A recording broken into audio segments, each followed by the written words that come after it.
Energy प्राण ऊर्जा तार प्रभाव केमी आम शरीर उपर मानसिक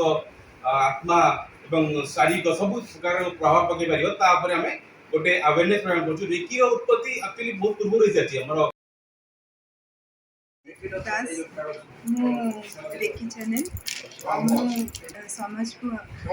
चेंज करने चाहते सोसाइटी जब समस्ते भले रोतु से आम 14 रे गोटे प्रोग्राम करूछु बेसी रु बेसी लोग आसंतु प्रोग्राम को अटेंड करंतु और सक्सेस करंतु मु चाहूँ तो से आईएलओ मेंबर लोक रेकी उपर अवचेतन करने एप्रिल 14 तारीख दिन गोटे प्रोग्राम कंडक्ट करूँ आशा करूँ समस्त ये प्रोग्राम रे उपस्थित रही ए प्रोग्राम को एंजॉय करेंगे। माइसेल्फ रीता महांती मु रेकी चैनल हूँ प्रथम सोपान जड़े मेम्बर विशेष भाव में रेकी विषय जानी तथापि मोर निजर अनुभूति मुझे बहुत किसी शिखी तेणु मु चाहूँगी आमर राउरकेलार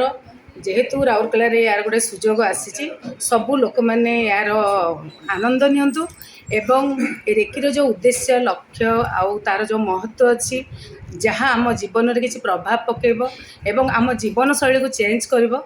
सेटा समस्ते सेटा को से लक्ष्यटा को जदि पूरण हो आमर ए रेकी चैनल राउरकेला जो तार जो शिविर करा तार उद्देश्य पूरण हम मुझे कहूँ।